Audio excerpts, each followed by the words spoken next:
Salve, salve! Bom dia, boa tarde, boa noite. No vídeo de hoje a gente vai falar um pouco sobre o processo de mentoria.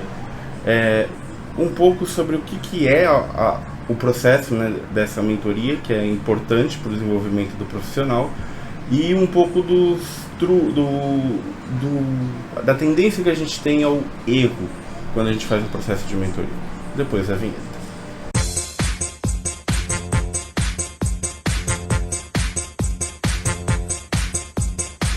Muito bem.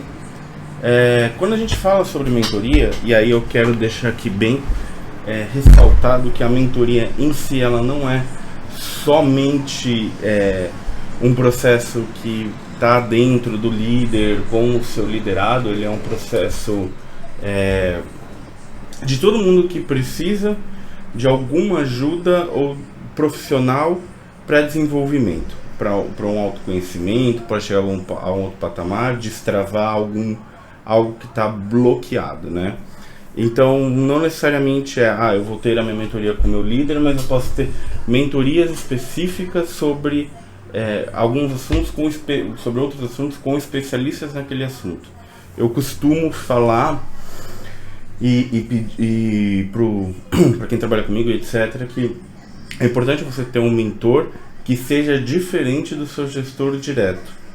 Pode ser ele, deve ser ele, porque dentro de um contexto de 1 a 1, de um contexto de crescimento de carreira, é ele que vai te ajudar a guiar o caminho, né,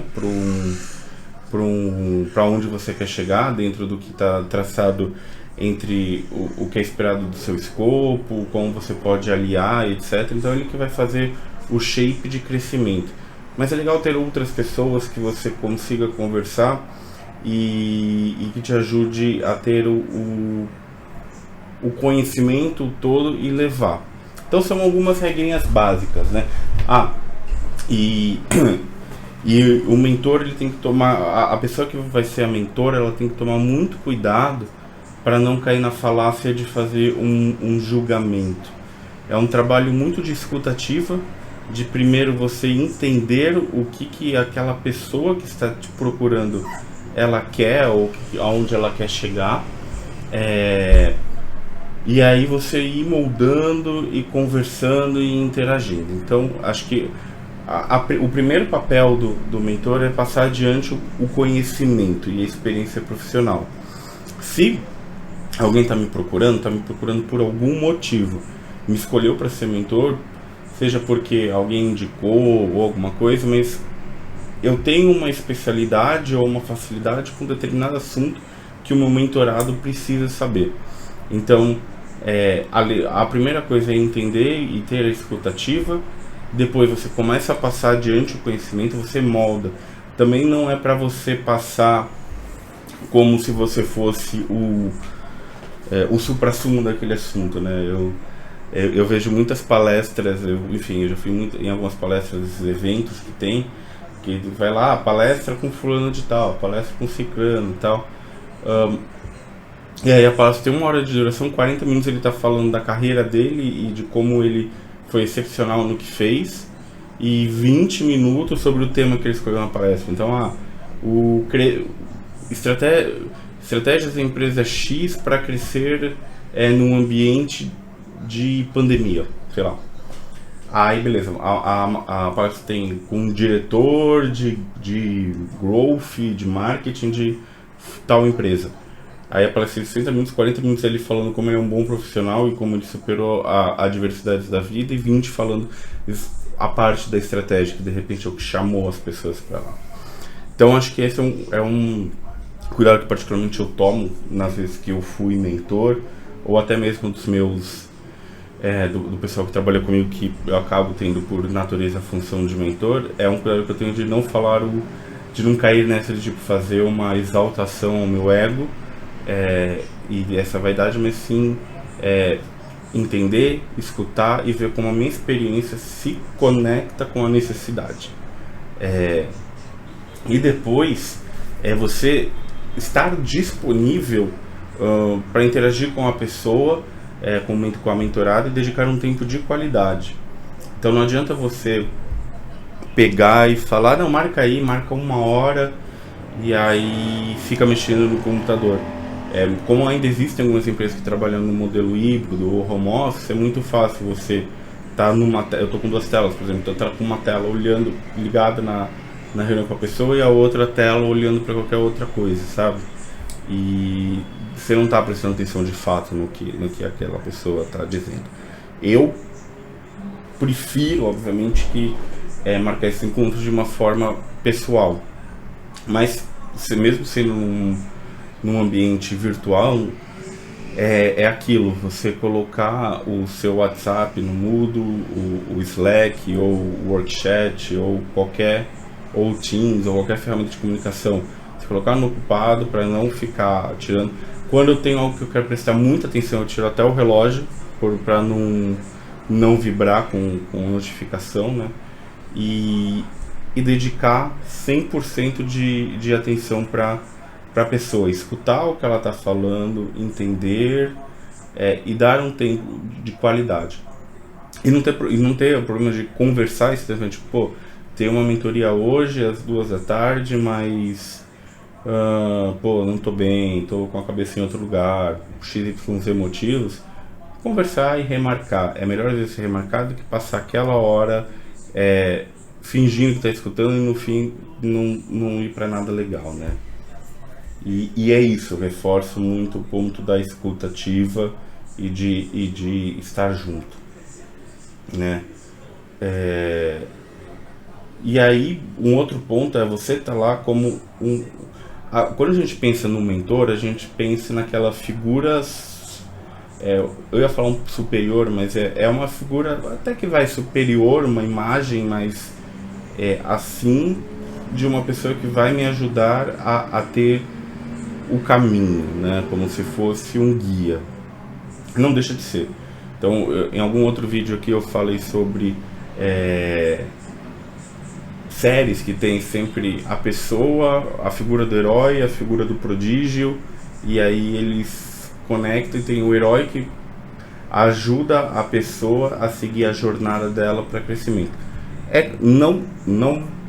O mentor não é herói, mas ele é a pessoa que ajuda na jornada do crescimento. Tem que suportar o mentorado a visualizar diferentes caminhos para que consiga liderar a si mesmo para alcançar seus objetivos. Então, quando a gente fala sobre isso, é questionar, é perguntar, é entender o cenário que o mentorado estava imerso, e explorar com ele como lidar, como de repente não deixar a ansiedade falar mais alto, como segurar, como visualizar mais de um caminho para aquela situação. Eu assisti uma das séries que eu mais gosto na vida, que é Suits. Tem lá o personagem do Harvey Specter, que ele fala que quando você está com uma arma apontada na cabeça, você tem não sei quantas mil alternativas além de ceder. É basicamente isso, obviamente que o exemplo não é tão literal assim, mas é entender, tipo, eu tô nessa situação, o que eu faço no meu entorno, né? Como é que eu entendo, como é que eu faço uma leitura melhor do ambiente? Porque assim você consegue expandir o pensamento, expandir suas perspectivas e ter mais coisas na mão. Você ajuda seu mentorado a falar, eu tenho outras opções de caminho. Eu não preciso ficar ansioso, ou eu não preciso achar que tudo acabou quando eu me lidar com esse tipo de situação novamente, mesmo que o ambiente seja diferente, mas a história seja muito parecida. Então é importante você guiar, acolher, aconselhar, e dar feedback sempre. E aí o feedback é aquele, né? Você entender como é que tá os desafios propostos, como está evoluindo.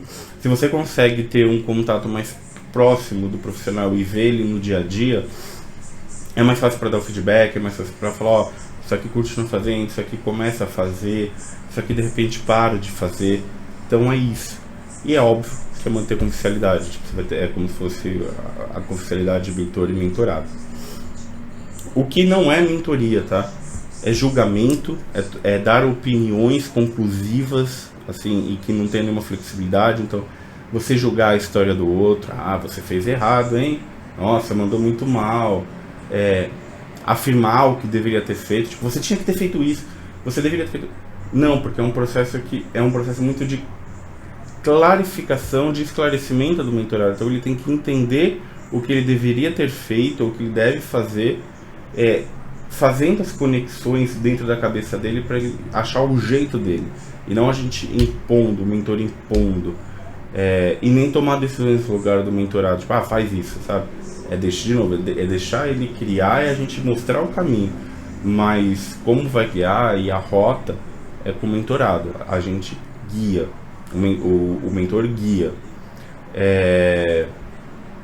E é isso, tipo, perguntar, ter escuta ativa, perguntar bastante, guiar, mostrar o caminho, mas nunca decidir por ele ou falar o que ele tem que fazer. Não solucionar o problema, a gente quer dar a solução do problema, faz isso que resolve. Às vezes a gente sabe, é muito simples, porque a gente tem, o mentor tem, eu falo muita gente porque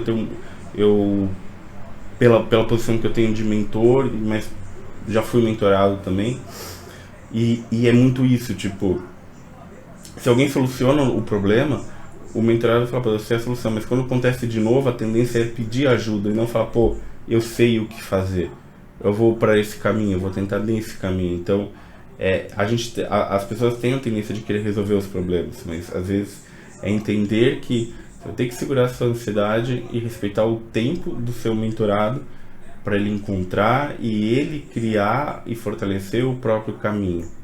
E sempre regue isso com casos da vida real, tipo,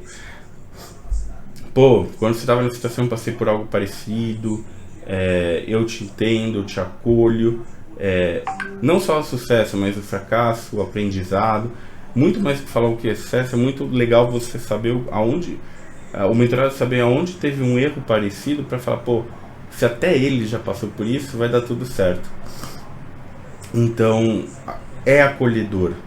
E acho que essa é a importância que você está no processo de mentoria. Orientar, acolher, escutar e estar junto. Ser uma ferramenta de crescimento e não uma pessoa responsável pelo crescimento. Indico, desculpa, eu estou passando séries como a Suits, ou outras que tem esse papel do mentor e mentorado. Ted Lasso, Suits, é muito interessante porque você vê bastante essa dinâmica e eles tratam com um jeito que na entrelinha é muito isso, tipo, de mostrar o caminho, de guiar e etc. É isso, obrigado e nos vemos no próximo vídeo.